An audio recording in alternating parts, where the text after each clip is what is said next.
Hey, what is going on YouTube?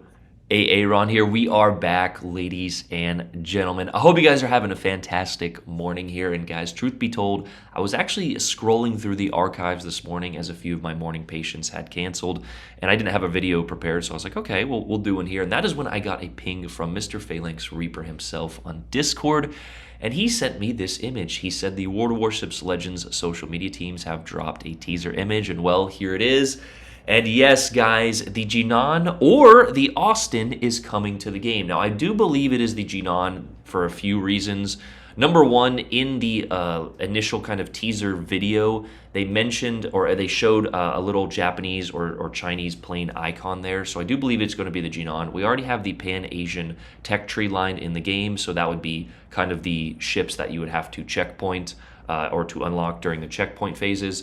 On top of that, I just don't think it's going to be the Austin right now. I'm sure this will probably be a Christmas special ship for $500 in the future. However, it certainly could be. Now, if you pay attention to the rear turret here, this one is sort of angled up as these two are sort of in that forward position as well as the ones in the front here.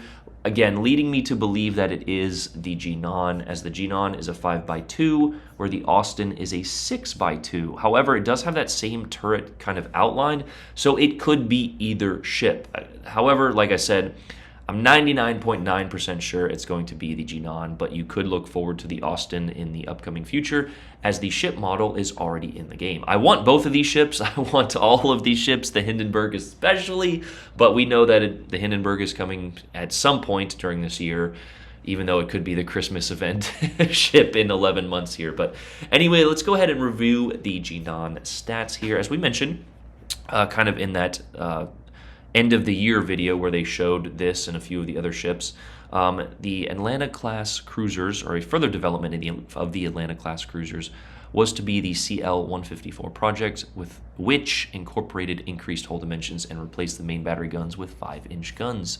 So 127s here on a 5x2 platform with a 3-second reload. Now, of course, the Jinan, the main difference between the Jinan and the Austin is, of course, the deep water torpedoes and the HE. The Austin gets, I believe, is it HE or SAP?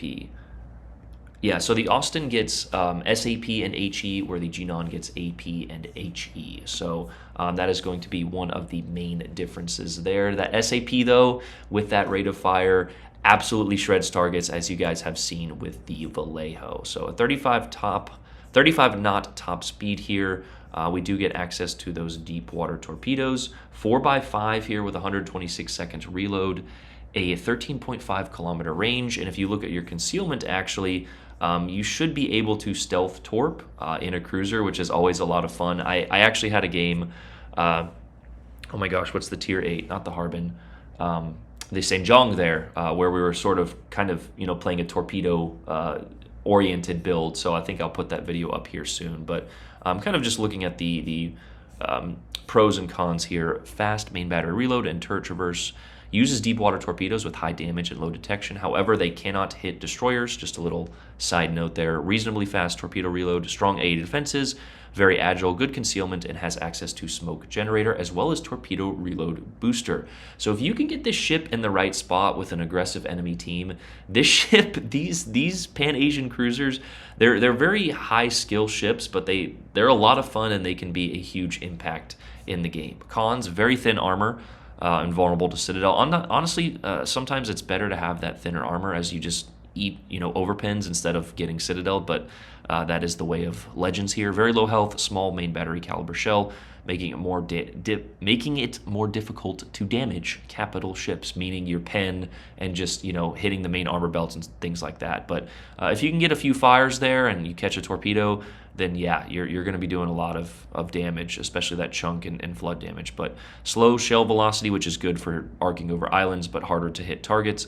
You're not going to be, a detriment really to destroyers. You're not going to be that big of a threat to destroyers. I mean, unless you catch them at close range. But with those deep water torpedoes that can't hit destroyers and no hydro, you're basically just kind of one of those DPM damage farming ships that you're just going to be a thorn in the side of the enemy here. But that is the Jinan, and like I said, this is probably going to be the ship Yeah, 30,700 health is not a lot at all. I forget what the St. Jong is, but you get access to some moderate heals, I believe, for the Pan Asians.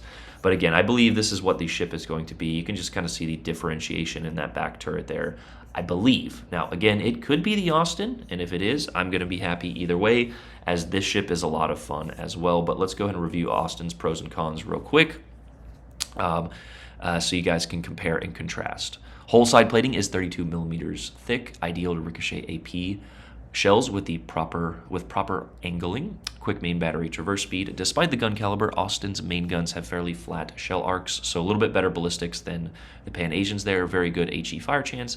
SAP shells have improved penetration angles and 36 millimeters of raw penetration. So even the hulls of most battleships, and especially their superstructure and bow and stern plating, one quintuple torpedo launcher per side equipped with Fletcher upgraded torpedoes. So a little bit better than what is San Diego? So yeah, I believe San Diego has maybe, and the Atlantas have like a 4-kilometer range, so a little bit better torpedoes, but not quite as impressive as the Pan Asians there and those deep water torpedoes. Powerful AA defenses aided by defensive AA fire, improved repair party, main battery reload booster, excellent ship handling, high top speed, good turn radius, and good rudder shift, very good concealment with all of the relevant upgrades. However, I don't believe she has radar. The first major distinction from the Atlanta comes from the lack of radar. So yeah, this ship, again, it's just going to be a damage farmer. And these ships are honestly a lot of fun to play sometimes when the game is just, you know, it's one of those ships that's probably not going to be OP every game. But if you can get it in the right spots and the right circumstances, cruisers like this really rely on your skill as a cruiser captain to put yourself in the right situation.